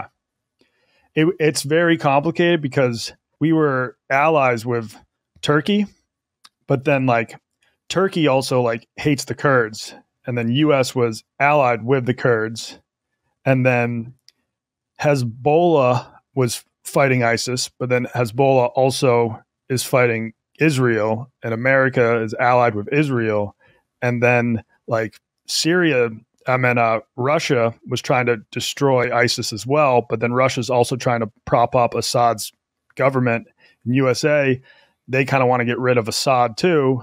And it's just like, and the Houthis are doing their thing. Yeah. It's so like that situation. And there's ISIS-K, Al-Qaeda was still doing things there. I mean, there was so many different factions that I think it's pretty impossible to really wrap your head around the complete dynamics that are there. You know, those charts where someone's trying to like find a clue and they just have all these newspaper clippings and pin tacks and strings. Yeah. It would look like that if you were trying to figure out who is aligned with who out there. I mean, and the same thing happened in Afghanistan with ISIS-K, the Taliban, and Al-Qaeda fighting each other there. Like, they all don't get along.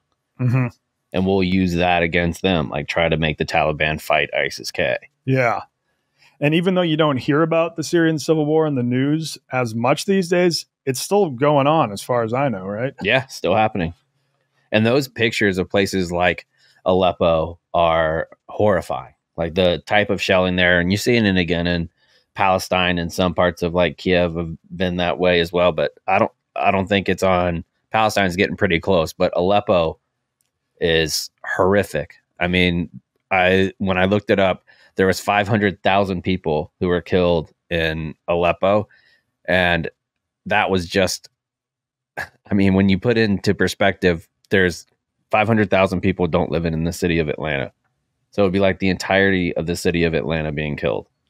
That's insane. Not a great situation. And it's a situation that me and Chaps have no idea how it's going to be resolved. No. But as of now, Assad's regime, they still have control, I think, of the largest section of the country. And it doesn't seem like he wants to give up power anytime soon. No, I mean, he has everything going for him. He's rich. He's powerful. He's got a smoking hot wife.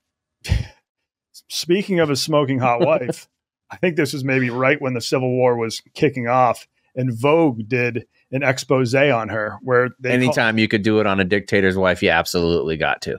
They called her the Rose of the Desert. They said that she's one of the very freshest and most magnetic of first ladies, and her family is wildly democratic. Meanwhile, he's just like shooting protesters. It turned out that piece in American Vogue, it was paid for by the Syrian government. Yeah, I just looked her up, her picture. She looks kind of like Naomi Judd. I don't even know if I know who Naomi Judd is. Oh, wait, maybe Ashley Judd. That sounds like Ashley Judd. Yeah, I mean, little Ashley Judd vibes. Yeah, I can see that. Yeah, and like she's British. I think she was born and raised in the UK. But I think once you get hooked on that dictator money, it's hard to let it go. Dictator Dick, yeah. Dictator Dick. Ophthalmologist Dick. Yeah. He's got Dr. Cock and Dictator Dick. Yeah. I mean, I don't know why he doesn't just be like, all right, this is like not going to get much better. Maybe you should just take the money and run and find a country that will grant you asylum. But I guess he doesn't have to run if he's still in control of the capital. Yeah. Like a good chunk of the country. Russia has his back. I think they're one of the few countries that is like pretty tight with Assad. Yep. They stopped a lot of the intervention. Russia stopped a lot of the intervention that was happening. Yeah. So not an ideal situation. I wouldn't recommend visiting Syria as a tourist anytime soon. Next episode, we will be focusing on a place that you guys can actually travel to, though. But one last segment, it's called Gettin Cultured. Each week, we're going to be having on different people from around the office. Maybe we'll have on some of you pitheads down the line to just ask Chaps and I any sort of cultural, travel, historical question that you may have. So without further ado, let's have them on. Okay, welcome to the Getting Cultured segment of the program. We have Annika in the back. I don't know like how well traveled Annika is. All I know about her is that she went abroad to Spain, but couldn't find Spain on the map. Why you got to bring that up? Don't bring up old stuff. What country has the X on it? Oh my gosh. Oh, you know I can't do these. Cuba. No. Okay. Abroad in Spain too. She's doing the best she can. I'm shocked. And like her excuse was like, all they told us is that we were in Spain. They didn't like show us where it was on a map. But I was just like on the plane, don't they like show like where you're going on the flight map? Okay, here's the thing. I understand the culture of Spain, and that's the important part. There you go. And I did not look on the plane because I was watching Netflix. And it didn't cross my mind, which was my fault. I will for future reference, but I didn't on the plane to Spain. Did you at least know that you were in Europe? Yeah, I knew I was in Europe. Okay. But if you were to say point out Europe on a map, I wouldn't be able to do that either. Oh. That's tough. Well, hey, at least you went abroad. You expanded your horizons. I've said since like second grade that geography is not my thing. That's my absolute worst subject ever. Yeah. I just like, obviously, if I was just like, because it's not like you were going on a 1 week vacation. It's like, this is the place you were going to live for 3 to 4 months. I don't think geography is a thing anymore. Like in school. Did you take it in school? Was that a class? If I did, it Like would have high been school? it would have been elementary. I guarantee I didn't take it in. I know for a fact I didn't take it in high school or college or middle school. Yeah, none of my kids have.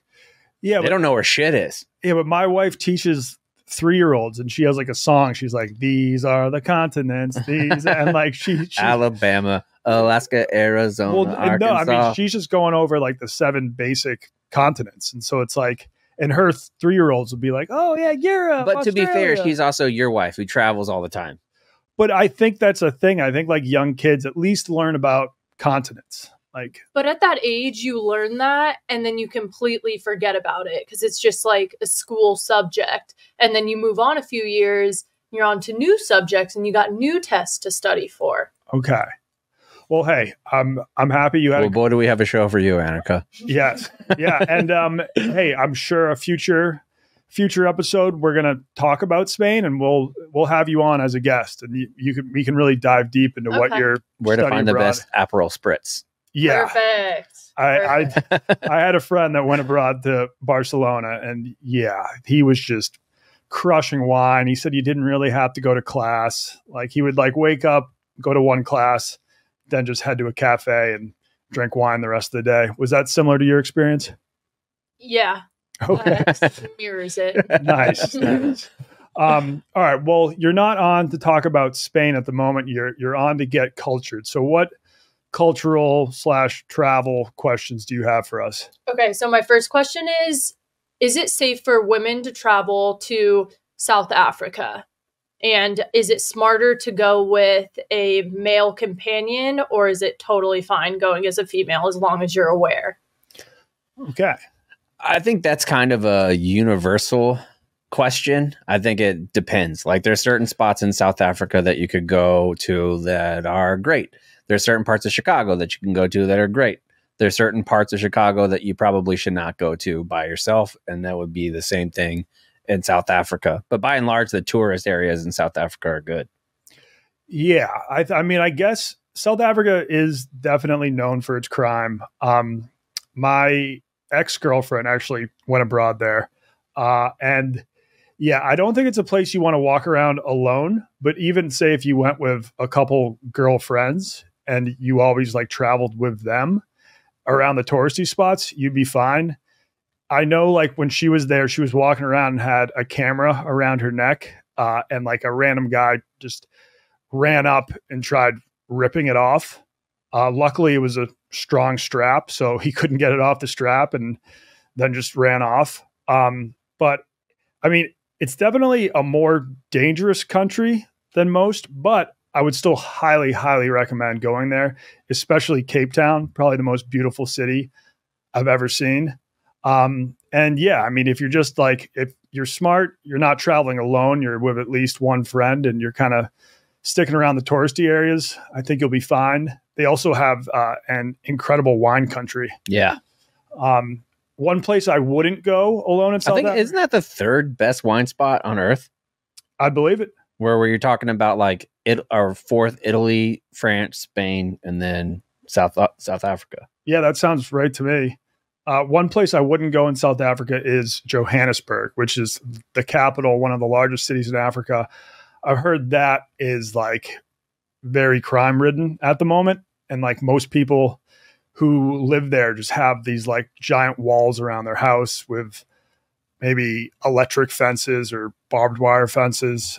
Just because if you don't scratch have that one off the list, Annika, there's a good chance someone will break into your house. But Cape Town, yeah, like there definitely are very poor and very dangerous areas of the city. But honestly, if you have the opportunity, I would go. It's such a cool city right at the bottom of this beautiful Table Mountain, which is this like big flat mountain. So you got like the ocean, the big shark vibes. Yeah. You got the oceans, the mountains, incredible food from all over the world because there's a lot of Asian immigrants, a lot of Indian immigrants. And so like great food, great weather most of the year as well. And yeah, a lot of sharks. If you want to go diving with great whites, you can do that there. I think it has the most great whites per capita. Like it's the largest great white spot on earth. Yeah, that's where they film those crazy National Geographic vids where the sharks are like jumping fully out of the water to eat a seal. Sweet. Do you have one more for us? I do. So my second question is, I'm pretty fresh out of college, not much money in the bank account. Where would you recommend someone like me go travel out of the country while working with a budget? Okay. The first thing that comes to mind is Southeast Asia. Now, obviously, the flights there aren't going to be super cheap, but once you're there, I was getting street pad thai for maybe $2 to $3 for like a giant bowl, and it was the best pad thai. You have a pretty iron stomach, though. Like, it seems like from knowing you for a while and what you eat, you can. I think a lot of us, me particularly, would be, I'm not eating $3 pad thai off the side of the street. Well, you have constant diarrhea. True, even when you don't have right? food poisoning. But that's what I'm saying. Like the dichotomy of both of us, our travel food style is going to be totally different. I don't hear about food poisoning happening in Thailand as often as, say, in India. Like in India, I would not eat any food off the street. Pretty much only eat food from a 5-star hotel, and that's the only way to ensure you won't get food poisoning. In Thailand, yes, food poisoning, I'm sure, happens, but I don't know if street pad thai ever fucked me over there. I got the worst food poisoning of my life in the Philippines, but that's because I had a burger at a cockfight, and I think the lettuce had been washed in poop water. But yeah. See, my answer would be a little bit different from his, just because Southeast Asia could be, I think if you're a beginner traveler, that could be a little bit daunting. I think I would stay in our own hemisphere and go to some place like Puerto Rico, which has a completely different culture.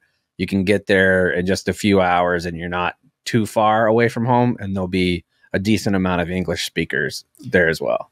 And you don't even need a passport, right? You don't need a passport. Okay. I will say I don't think Thailand is too daunting. Obviously, the flight is daunting, but when you're there, there's just the entire country of Thailand is made for tourism. So there's a lot of Australians, a lot of Europeans, and Americans that like are all young. Either they're doing like a gap year between high school and college, or they just graduated college, and they're all kind of traveling the same circuit. So like if you stay at a hostel there, you meet a lot of people your age, and the hostels are also dirt cheap. Now it depends. I don't know if you would want to stay in one of those like dorms where it's kind of like 8 beds in one room. If you do stay there, you can get beds for $10 a night or something like that. But if you splurge for $30 a night, you can usually get your own room. I'm doing that option. Yeah. And then the only other country that comes to mind is actually Albania. It's so close to Greece. I got to say, didn't expect you to say Albania. Okay. I didn't expect that at all. Yeah. I don't know if I would travel there solo either, but it's like, it's the same climate as Greece or Croatia, very similar landscape, but it's just dirt cheap. So it's like you can get the whole like Greek vacation vibes without having to spend a lot of money. And even Croatia, which is incredibly beautiful, that's cheaper than Greece too. And you know, just Croatia might be the single most mind-blowing like geographical views that I did not expect from a country. When I heard Croatia, I think Tony Kukoc. And then when I first saw it, I was like, damn, dude, like this is Game of Thrones-esque. Like it's beautiful. Yeah, it's where they filmed King's Landing. Yeah. And Dubrovnik, Croatia, which is, I think, the most beautiful city I've ever seen. Also, maybe the most touristy place I've been, but definitely worth checking out. So, yeah, that whole Croatian coast, Albania, Southeast Asia, and Puerto Rico. Thank you, guys. Yeah, thank you. Thanks for coming on. Thanks for having me. We'll see you later for the Spain episode. Yep. Next up, we got Hannah. Yep. Hi. Hi, Hey, Hannah. How are you, Hannah?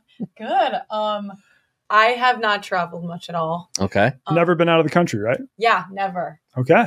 I want to though. So like when you're younger, vacations, did your family do vacations or anything like that? Yeah. We would go to Wisconsin a lot because we're from Illinois. So. Wisconsin Dells? No, I've never been there. But to like cabins and stuff. Okay. All right, cool. And then like we would go everywhere, mainly like volleyball tournaments too. We'd go a lot. Been to Disney before. Oh, okay. But not Epcot. So even there we're at baseline 0. So I guess my question is a little bit more basic considering I have not left the country. I love Paris. I feel like the idea of that's really cool. But I have seen online a lot of people say that people from Paris can sometimes be assholes. And I want to know your thoughts on this. Cool.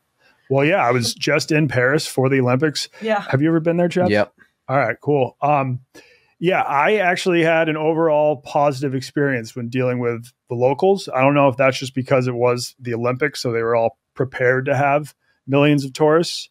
Pretty much I can think of two sort of negative experiences. I was on a train and I put my feet up on the seat in front of me, and this I don't know, someone working the train walked over to me and was like, "That is forbidden."